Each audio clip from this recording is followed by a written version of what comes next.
नमस्ते।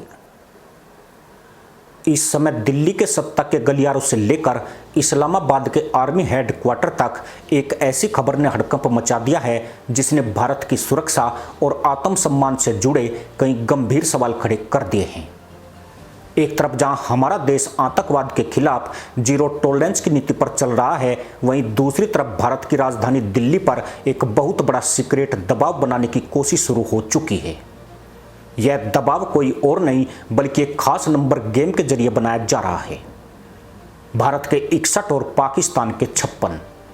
आखिर कौन है ये 61 लोग जो हमारे देश में बैठकर पाकिस्तान के लिए हमदर्दी का नया रास्ता तलाश रहे हैं?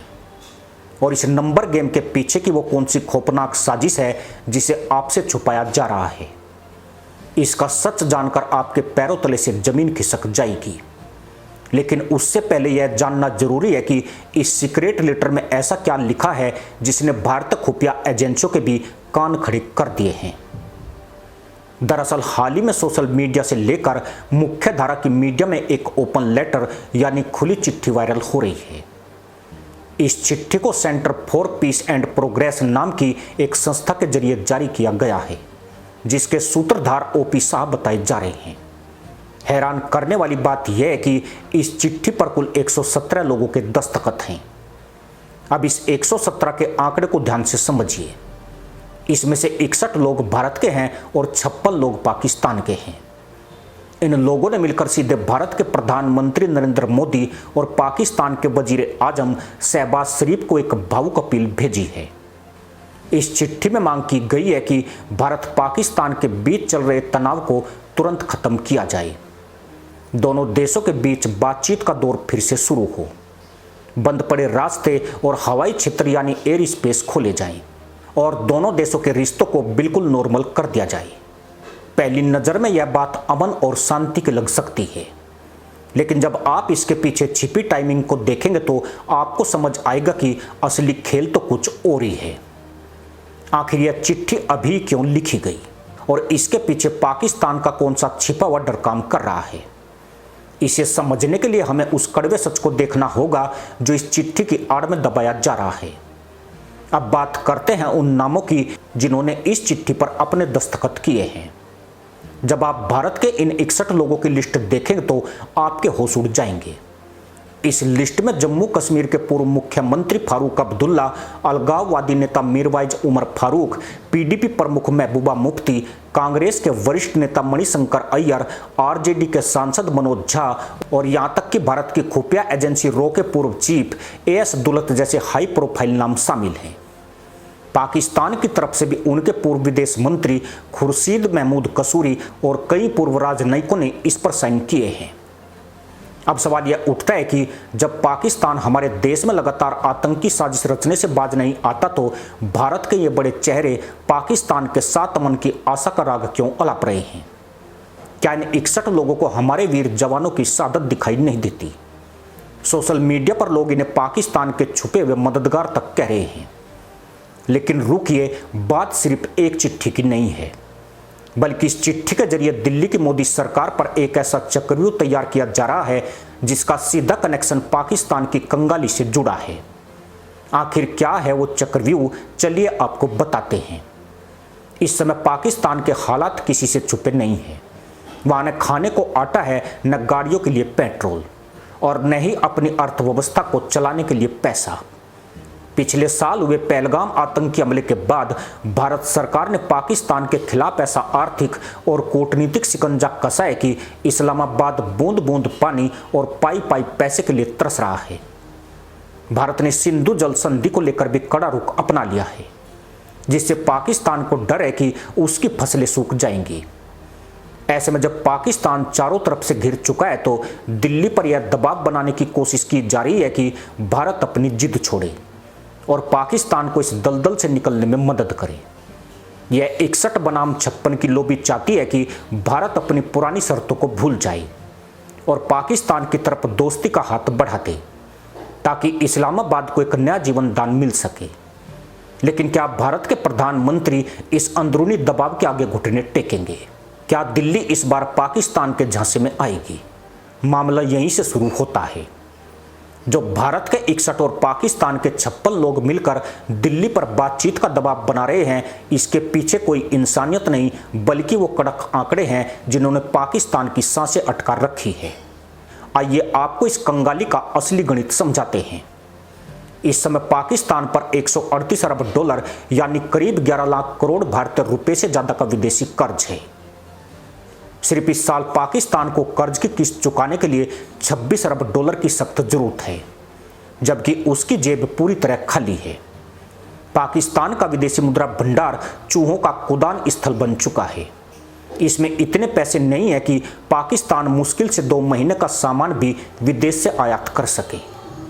पाकिस्तान में इस समय महंगाई दर 23% से 25% के बीच झूल रही है। वहाँ बिजली की कीमतें पिछले 1 साल में 80% तक बढ़ चुकी है, जिससे आम जनता त्राही त्राही कर रही है। पाकिस्तान की 80% खेती और 90% मीठा पानी सीधे सिंधु नदी तंत्र से आता है। भारत ने जब से इस संधि की समीक्षा शुरू की है, तब से पाकिस्तान को डर है कि उसकी 70% फसलें तबाह हो सकती है। अब आप खुद सोचिए, जिस देश का बजट ही 18 ट्रिलियन रुपए के घाटे पर चल रहा हो, जो हर महीने IMF के सामने 1 अरब 10 करोड़ डॉलर की भीख के लिए कटोरा लेकर खड़ा रहता है, वो भारत से मुकाबला कैसे करेगा? यही वजह है कि पाकिस्तान सीधे युद्ध की बात करने की अपनी औकात खो चुका है। इसलिए वह भारत के इन 61 बुद्धिजीवियों के कंधे पर बंदूक रखकर दिल्ली की मोदी सरकार पर बैक चैनल प्रेशर बना रहा है, ताकि भारत अपनी शर्तों पर ढील दे दे और पाकिस्तान को कुछ आर्थिक राहत मिल जाए। लेकिन क्या आंकड़ों की इस कंगाली को देखकर भारत को अपनी सुरक्षा से समझौता करना चाहिए? इसका जवाब भारतीय विदेश मंत्रालय ने जो दिया है, उसे सुनकर पाकिस्तान के होश फाख्ता हो गए हैं। भारतीय विदेश मंत्रालय के प्रवक्ता रणधीर जायसवाल ने कई बार साफ कर दिया है कि जब तक पाकिस्तान अपनी जमीन पर फल फूल रहे आतंकी ठिकानों को पूरी तरह नेस्तनाबूद नहीं करता, तब तक किसी भी तरह की बातचीत का कोई सवाल ही नहीं उठता।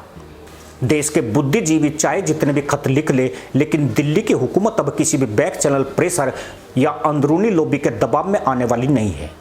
भारत अच्छी तरह जानता है कि जब पाकिस्तान मुसीबत में होता है, वो शांति का नाटक करता है, और जैसे ही उसे थोड़ी राहत मिलती है, वो फिर से भारत की पीठ में छुरा घोंप देता है।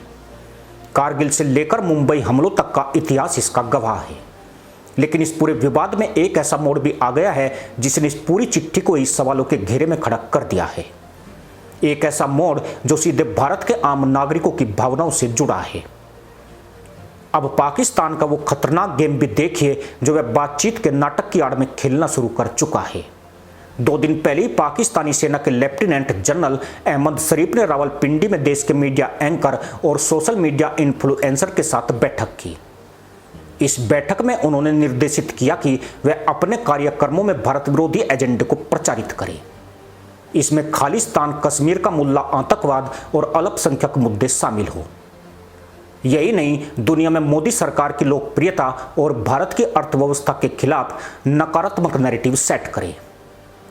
अगर भारत में विपक्षी नेता मोदी के खिलाफ बयान देते हैं तो उसे भारत में अस्थिरता बताकर अंतर्राष्ट्रीय स्तर पर नैरेटिव के रूप में मजबूत करें।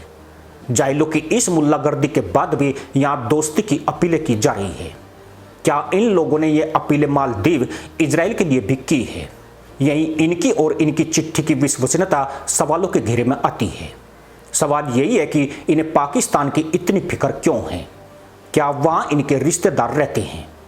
यही वजह है कि इस चिट्ठी के सामने आते ही भारत की जनता में भारी आक्रोश देखने को मिल रहा है। सोशल मीडिया पर लोग पूछ रहे हैं कि क्या हम पुंछ, राजौरी, रियासी और पहलगाम में शहीद हुए अपने वीर जवानों के बलिदान को इतनी आसानी से भूल जाए?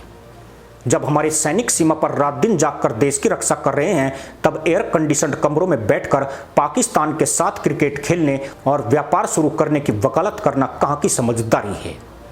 भारत की जनता का मानना है कि इन 61 लोगों को सबसे पहले सीमा पार भेजना चाहिए, ताकि इन्हें पाकिस्तान की असलियत समझ आए।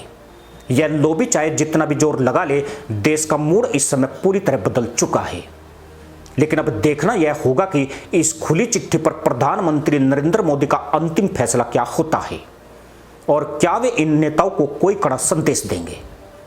हिंदुस्तान न्यूज एंड टिप्स के मंच से आज हम आपसे यह सवाल पूछते हैं, क्या भारत को इन 61 लोगों की बात मानकर पाकिस्तान से दोबारा बातचीत शुरू करनी चाहिए या फिर पाकिस्तान को उसी की भाषा में सबक सिखाना जारी रहना चाहिए?